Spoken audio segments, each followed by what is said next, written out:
Good evening, ladies and gentlemen, elves, festive holiday partakers. We are WAR. We are resilient. We are WAR. Yes. I've got my grape Kool-Aid in a Oscar Mike radio cup tonight. I'm feeling it. Representing. Absolutely. Because it's Christmas time in the city. And so this Christmas time, I have just been informed of a folklore, a legend in the Marine Corps known as the one, the only Gunny Claus. Yeah. So I don't know Gunny Claus personally, but we've chatted online and via email a couple times, and he was an actual Marine Corps gunnery sergeant, like DD 214 certified, right? And he got the idea around the Toys for Tots thing to, someone wanted Santa, but he's like, Santa is fat. I don't want to be fat.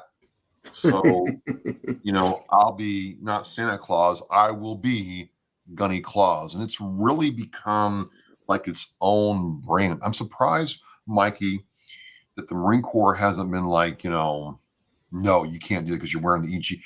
Maybe Santa's off limits. I don't know why, but it's really cool. He does stuff to support Toys for Tots, and he does stuff for kids in the hospital who, can't go home for Christmas. And to me, I mean, it's really cool. It's really, really cool. That is awesome. Like, it's great to see, people out there being able to, to take what, they did in the service and then create something completely, that's never been done before. Like just to have that mindset to go, I don't want to be a fat, jolly old man. I'm happy being fat and jolly. Johnny's not. So it's his thing, and I'm sure somebody out there would have a problem with it. I'm sure somebody out there will, but I'm like, you're taking the Marine Corps and spreading a little cheer, and I gotta think if Santa Claus was in the Marine Corps, you have to think that he was a gunny. You think that if Santa Claus needed security, or if there was a duty station at the North Pole, it'd be crewed by guys like Gunny Claus. So I'm good with it. I think the one thing rarer than Gunny Claus was I saw in Iraq on my third tour a CW5 in the Marine Corps. And the man, really, that is rare. He had his, his little routine. He had his little shop. He had his tools. I don't know what his MOS was, but he, basically was like the the godfather of the camp. And like, if you needed, a skill saw, if you needed, extension cords, whatever you needed, the chief warrant officer had your back. Good evening, Valhalla. Wait.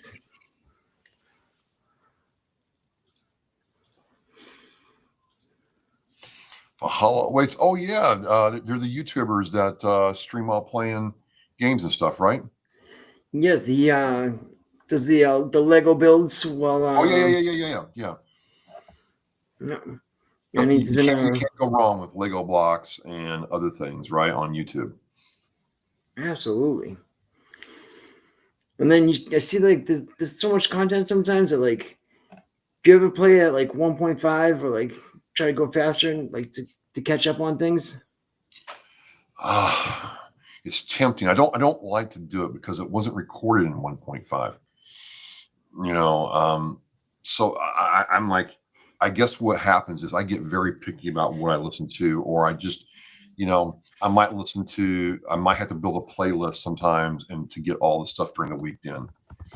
And it's funny you bring that up because, I don't know about you, Mike, but even from when we started doing war, right, there are a lot more veteran content creators or military content creators out there. There's a lot more veterans, whether they're trying to do it at a very, high production value level or just opening up the, laptop, putting on the microphone and talking. There's a lot more of us talking. I think it's fantastic. I think it's great. I think there's plenty of room in the sandbox for everyone. Everyone's story is different. Everyone's story has value. So why not? More is always more. So I think it's a great thing. Absolutely. The one thing I just don't like though is the ones that do like the weird like clickbaity like posts, and they're always like, the VA is going to take away your benefits. The VA is going to do this, and it's like all doom and gloom. I don't know if that pulls in the clicks, but like you see those guys every now and again on the vet side of the YouTube, and like it's just every single time I see a post from these guys, it's like they're always like mad about something about the VA, and they're always saying that you're gonna lose your benefits if this happens. You're gonna lose this if this happens. And it's like, as long as you're following what you're supposed to do, you do your paperwork and you have somebody helping you advocate, you should be okay. I really think that, to your point, Mike, I think you brought something up that I kind of want to touch on, if I may. Absolutely. I think you're absolutely 100% correct.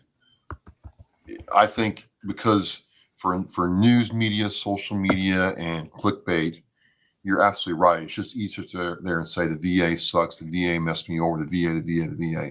And look, no organization's perfect. I'm not going to sit there and say the VA is perfect because they're not. But I also tell people, I'm like, if you think civilian hospitals are models of efficiency and with patient records and care, you ought to look at the medical malpractice numbers and deaths in the hospital for any number of things. Like going to the hospital is not a safe activity. It's really not.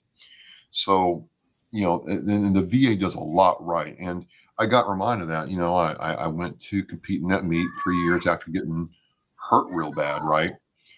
And I brought the medal to the VA PTs who helped me get back together, man. And it was a really surreal moment that, I got to do that with these people who had worked so hard to, get me, right side up. And, I don't know if anybody from the VA is watching, maybe you are, but I just want to say, like I told, Dr. G and, Laura that, hey, I really appreciated the effort and the extra that I got from you all. And it certainly paid off. And, but to your point, like if we don't tell these kinds of stories, right, if we don't have that, it's never going to get out there. The VA is actually a pretty cool place to be.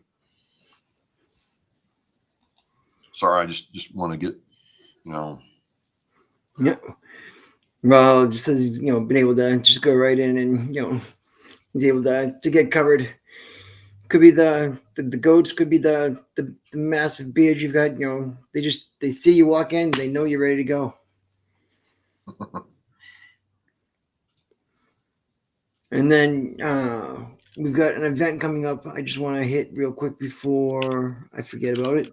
We're going to be at the VFW over in North Attleboro, post 443.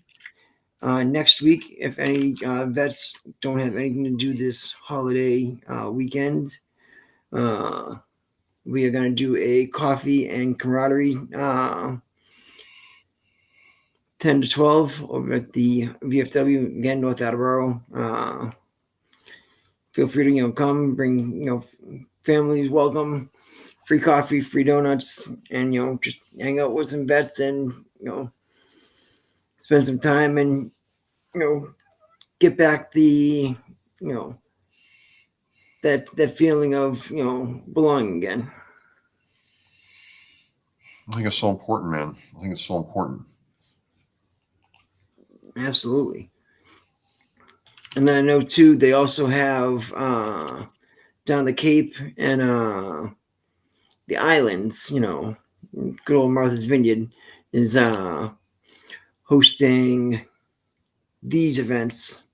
So if any vets are not able to have a meal, these locations will be providing meals for veterans. Make sure you sign up beforehand. If you need any of this information, feel free to message me afterwards, and I will DM you all this stuff as well.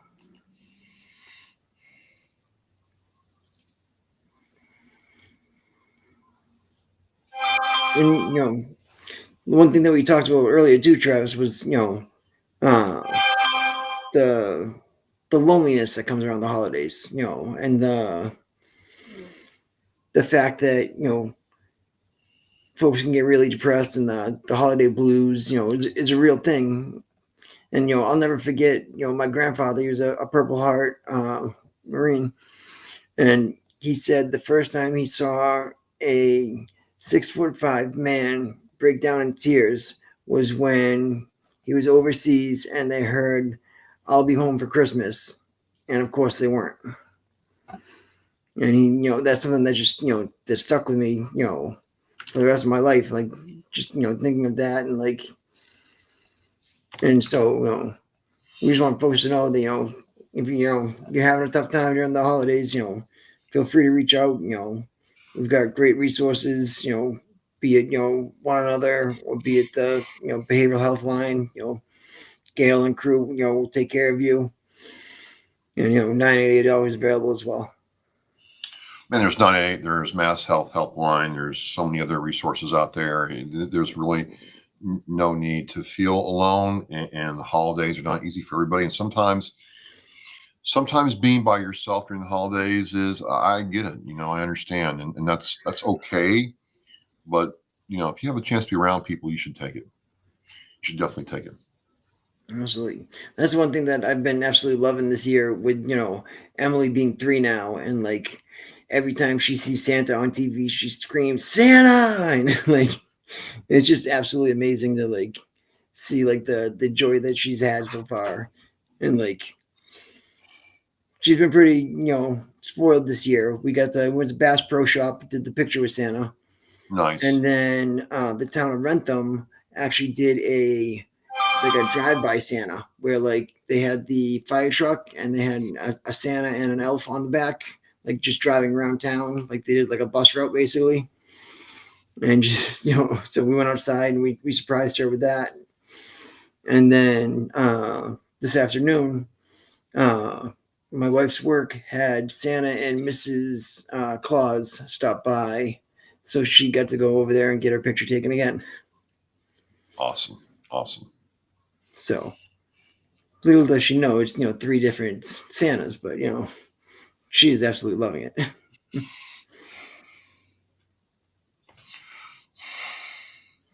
And it is. No, man, no. I think I do. I was thinking about this the other day. I think I am going to really dig into, because I don't want to just quote it anecdotally, but I remember reading this whole thing from the VA or from the American Psychology Association. I think I messed it all up, about loneliness and the correlation between loneliness and suicide. And some people like being alone, but it's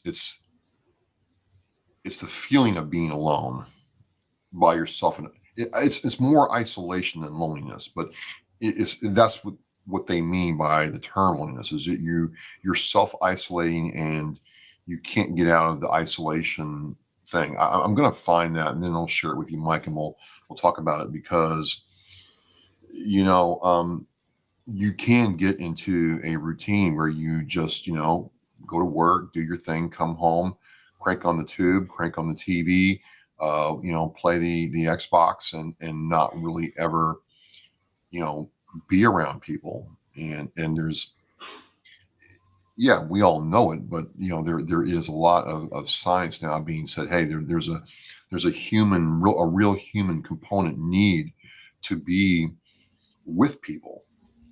And I get it. Sometimes I don't want to be with people, but sometimes you have to.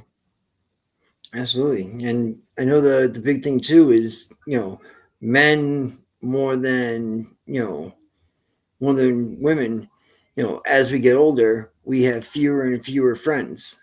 And, they say that, the average male past the age of 50, has, 3 or fewer friends and only one that they're in contact with. Well,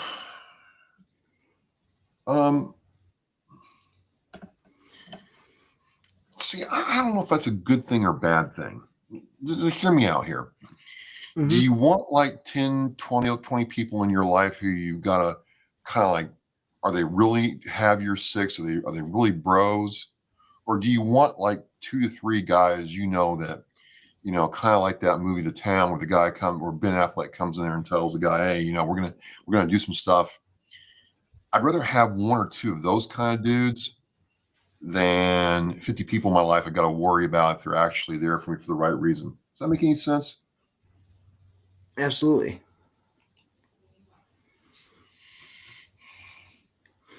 And like, Bala, says, you got to find something that you enjoy that's, not drinking at the bar. So he does jujitsu.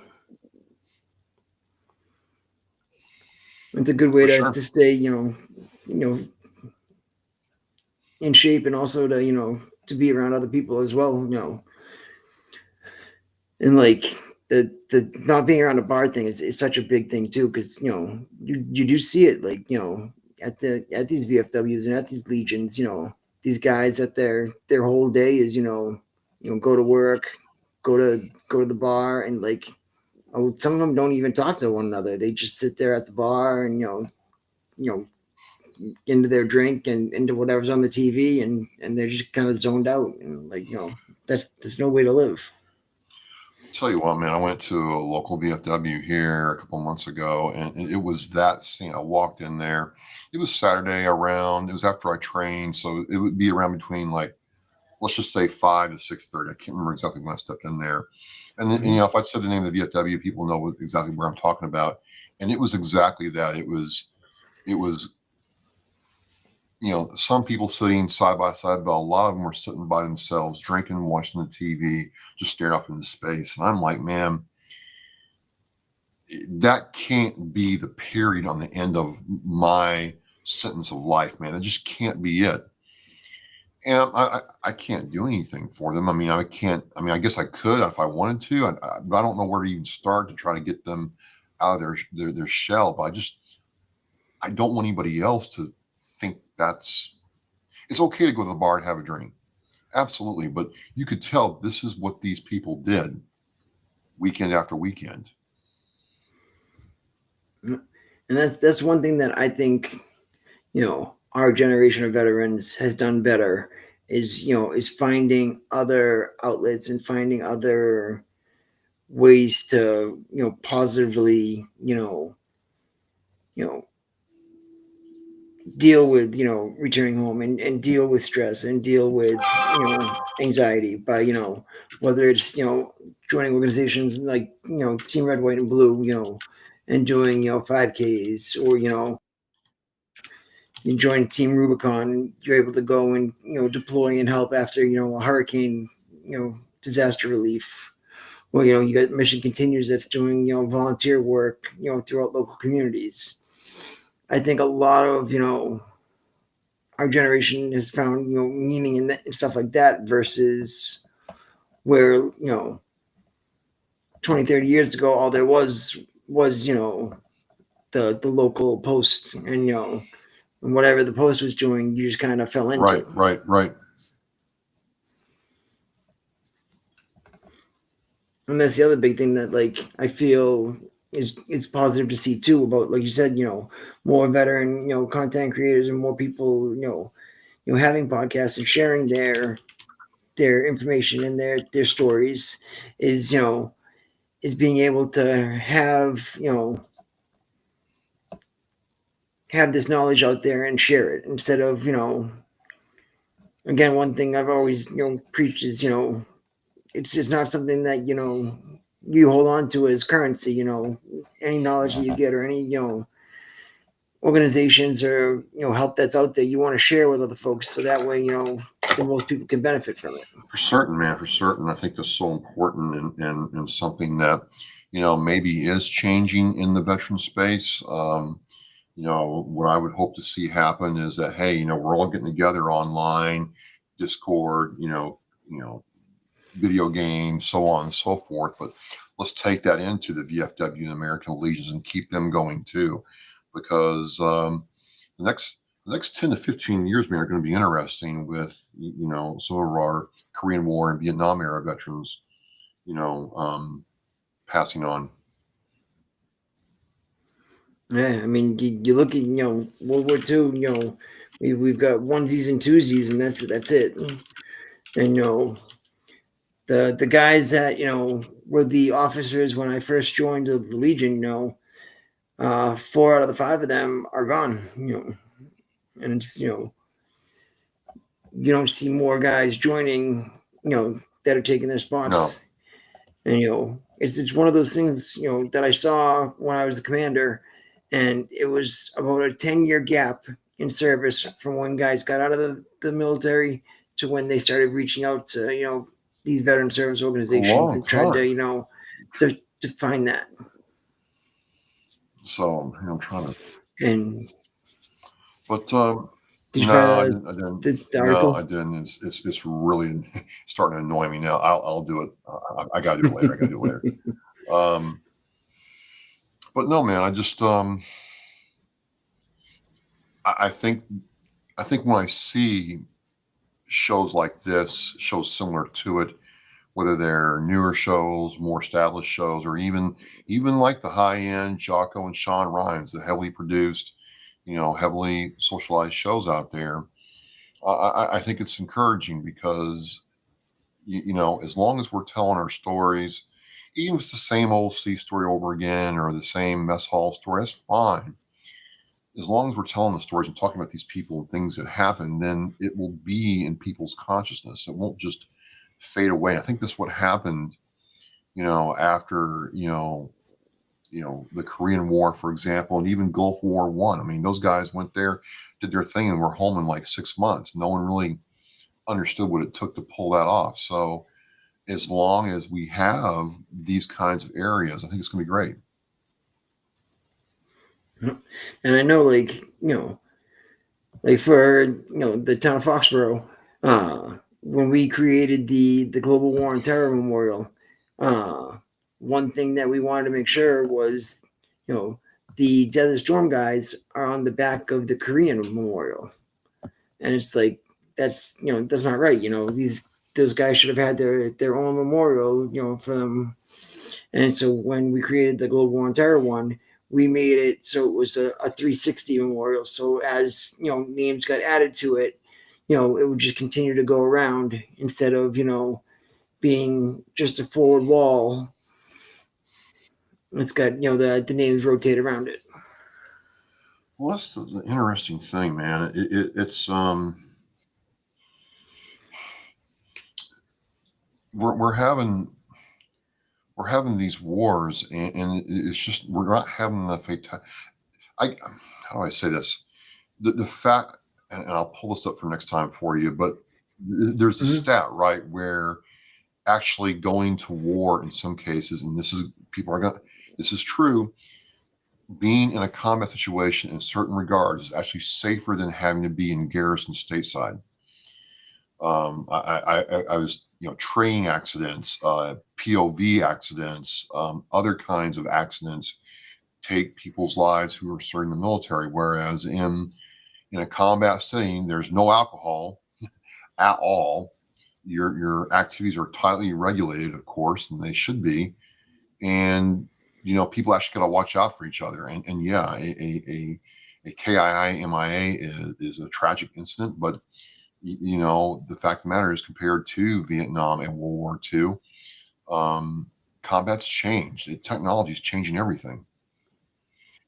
Absolutely, and it's also the same reason why like that article in the what was that idiot last week that wrote the article saying veterans are making too much money. Oh yeah, yep. And it's like the reason that you have more veterans, collecting from the VA is because we're not dying at the rate that we did in World War II and Vietnam. You have more guys coming home that are injured. You have guys that are surviving. Losing a limb, and now Uncle Sam's got to make sure to take care of them. As promised, and these people, beforehand would have, passed away and been casualties of war, but now are, able to come back and survive. And, and they're saying that we're making, bucks because of that. And it's like, no, it's like, people, have injured themselves. People, no longer have, a back to, be able to do the things that, your everyday person can do. They don't only have knees, I'm sure any paratrooper out there will, attest to, Well, that's what's really kind of irking me about Mr. Hegseth being the head of the head of our military. He's come out and said those same sentiments that there's almost we should privatize the VA, we should do this, we should do that. I'm like, no, we don't want the VA privatized, because the minute we privatize something, it's all about doing it to reduce cost. And when cost is the thing we've seen in healthcare, care goes down. And the other comment he made about it being personal integrity to not go to the VA, I'm like, are you out of your mind? We're finally getting some of these Vietnam, Korean War, D1 veterans, Desert Storm 1, to go to the VA and get seen for things that are affected by the PACT Act, Agent Orange, Blue Wall, all that stuff that we had to fight for. They're finally starting to go after suffering for years. And now you're going to get up there and say, well, they're getting too much. It must be nice to be, the water from the Marine Corps base. Camp Lejeune. I mean, that took years to fight for. Those people aren't. Come on. I think if he was sitting in front of us right now, I'd like him to really clarify those statements, because what happens is, you're right, people hear those things and they're like, well, I won't go. And I'm like, if you don't go, if you don't at least raise your hand, then it's going to be taken away. And same thing, with the, everything with the burn pit registry. When that first came out, that burn pit registry led to, the PACT Act, and so people, didn't understand, why am I signing up for this burn pit registry? Why am I signing up to, have them keep an eye on, things, that are happening to me, rare cancers that are happening to guys that I served with, and, people that are passing away before they turn 40. And it's like, you see it and it's like, now you understand, because now they have these presumptive claims, and they have these, people are out there and they're able to, to get the benefits and to get the care that they need, because they had that registry, and, they continue to monitor and keep an eye on it. For certain. Because, literally, I mean, the little combat outpost that we were on the Syrian border, like, we watched them throw, like, refrigerators in the burn pit, air conditioning units, like, literally, like, glowing green and blue flames, like, the most toxic stuff. And, like, and of course, there's your little, hut right there that you live in, we called it, it was a Hesco Hilton, where it was, just Hesco barriers and then plywood on the roof, and then like a little fake mock roof built above that. It's crazy, man. Absolutely crazy. That smoke from the burn pit would just come right into it. And it was like, but everything had to, let's just burn it all, burn it all. It's something else, man. And I just, I think this is why, we have to tell the good stories of the VA. If you went to the VA, right, and you had a good experience, it doesn't cost you anything to get on your social media and just say, hey, I had a great trip to the VA today, and tag them like the VA Brockton Boston has. They're on LinkedIn, Facebook, and Twitter, and, tag them in there. And, it's no big deal. It's just, I think, if you got good service, you should tell people about it. If you didn't get good service, I mean, I don't know about you, Mikey. I mean, I get those surveys in the mail and those follow-up emails and my healthy vet alerts. Hey, you went to the VA on this day. How was your experience? We need to know. I'm like, okay, I'll fill it out. So somebody's watching this stuff, and I've had a scheduling problem one time, and it was actually me who was at fault here. And, like you said, if you just call and say, hey, I'm having this situation, I can't make it today, but, I can make it tomorrow or whatever. Okay. But like you said, if you go to your appointments, have a good attitude and do what you're supposed to do, it's pretty good.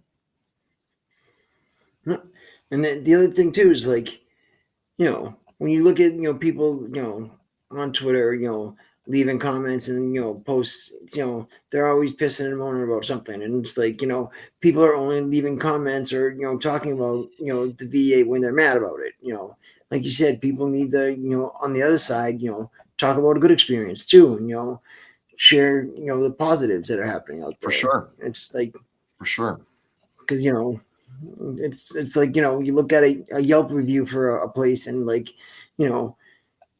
9 times out of 10, it's, 60% of it's,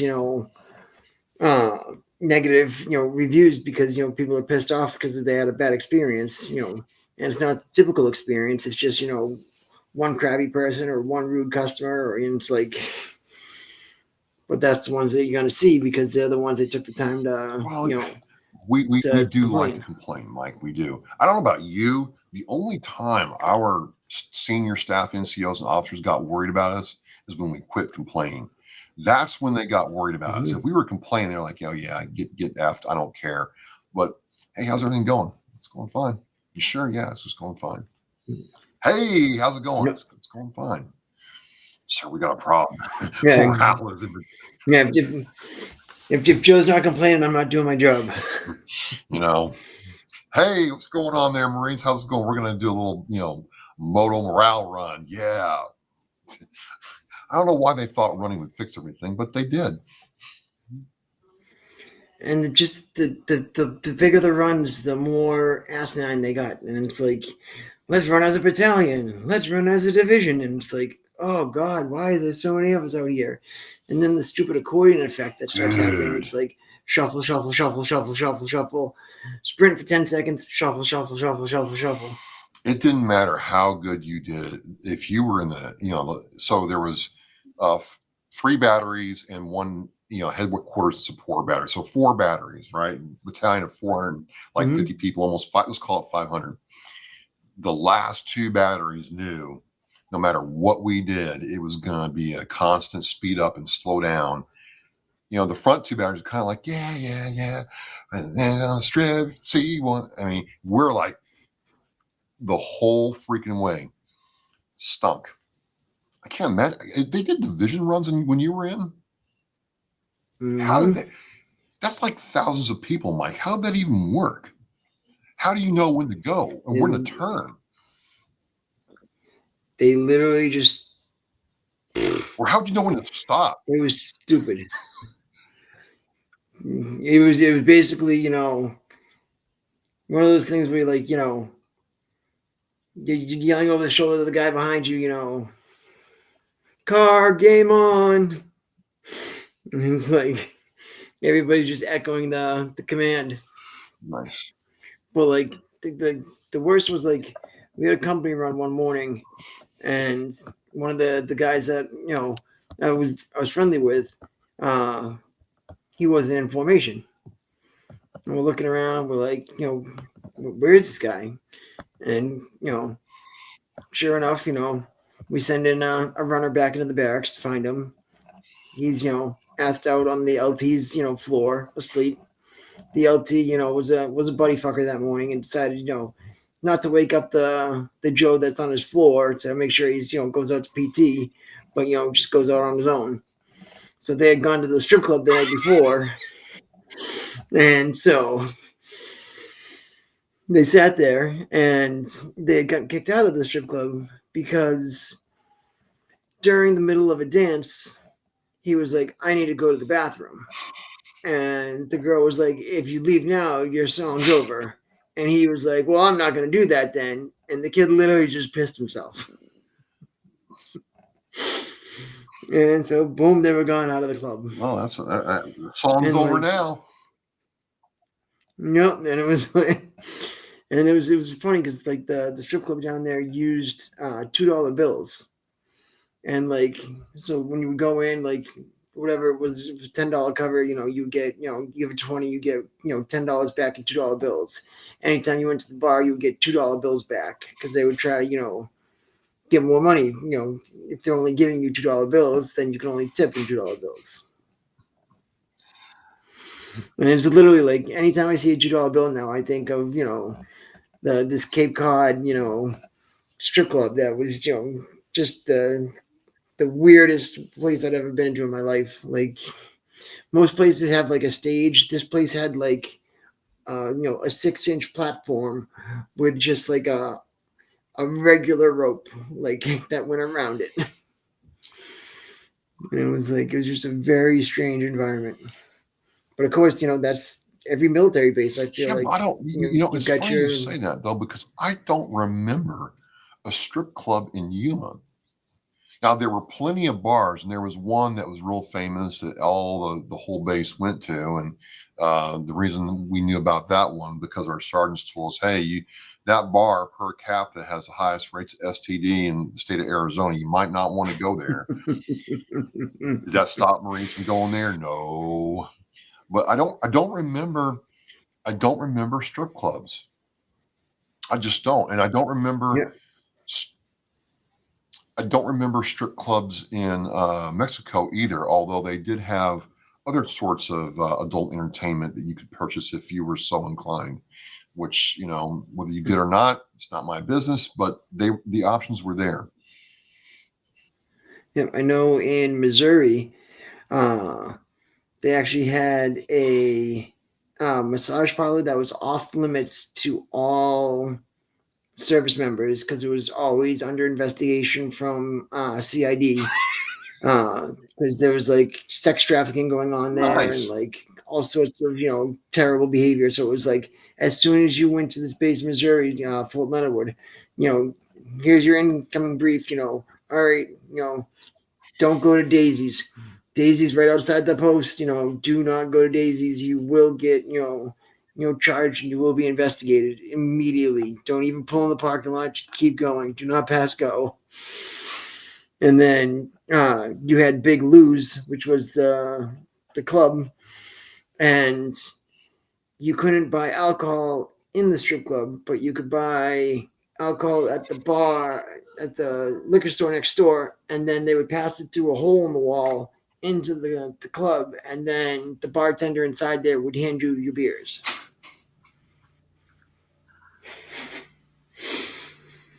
And like that's how like they got around the laws. And like it was always strange to see like all these different things, and like they had that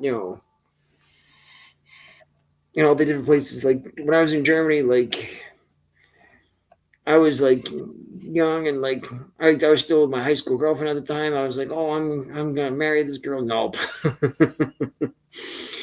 And like all these guys were going out to the red light district, coming back, and they're like, "Oh my God, it's crazy out there! This is wild." And I'm like, just sitting in the barracks, being 19, not knowing what to do with the world.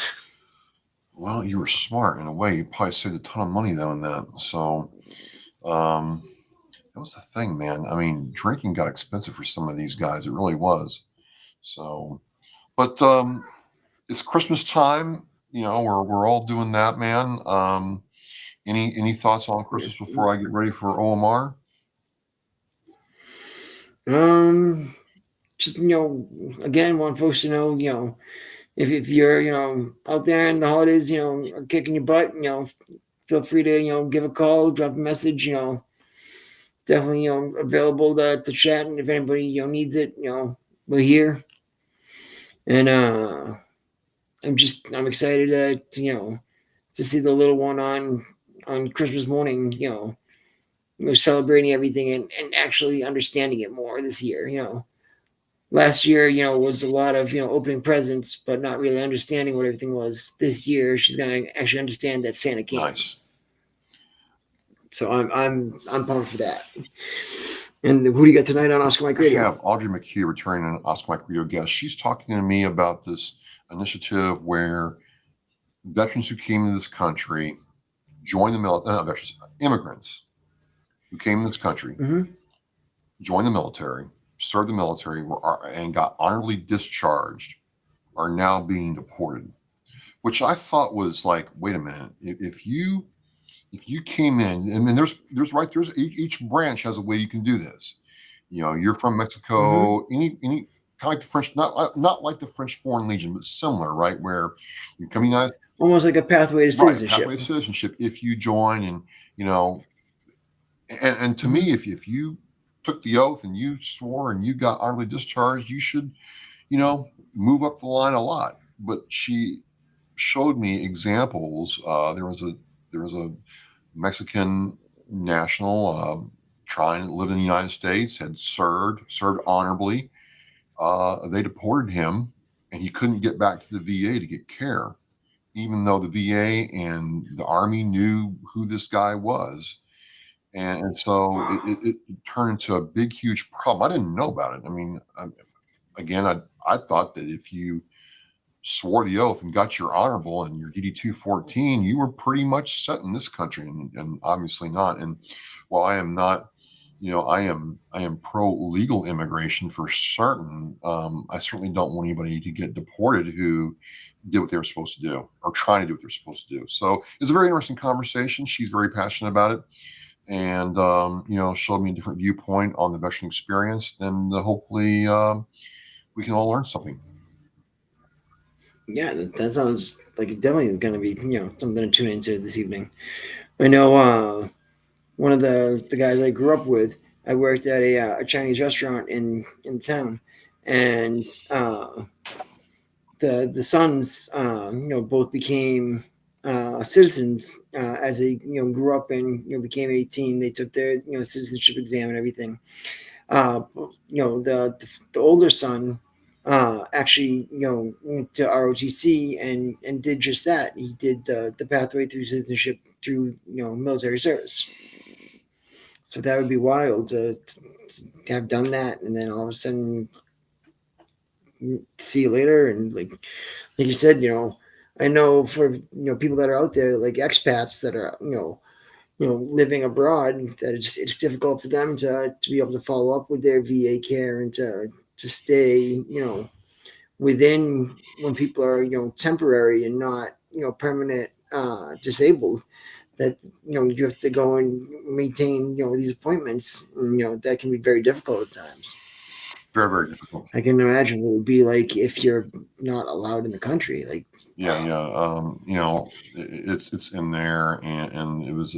I read the story, and it's it's really like a strange situation when the ACLU and the American Legion and AMVETS join forces. I'm like, okay, I don't know how those conversations went, but you're definitely not in Texas or Kansas anymore. So just an interesting show. But hey man, we're coming into the end of another year. We've been doing this now for almost 2 years now, Mikey, when you think about it. It's really something else to see, and we're really happy to do this. And next week let's talk about the update on the home base situation, shall we? Absolutely. And we actually going to be taking next right. week off, and we'll be back on the 2nd. We'll get an update with home base, and also we will have Craig Chapman from NEHOV and the VFW will be on to talk about the car giveaway that they did and the 5 veterans' lives that impacted. Fantastic, man. Fantastic. Well, so we'll start off the new year right. Well, Merry Christmas to you and your family, Mike. It's just been a great year, and all the best to a happy and safe 2025. Absolutely. You as well, Travis. And, to everybody out there watching tonight and, catching it on the replays, thank you guys for, tuning in and supporting us. And, we look forward to, continuing to, to serve and, to show that, we are resilient and you guys are too. We're resilient. We are Stay blessed. warm. Merry Christmas.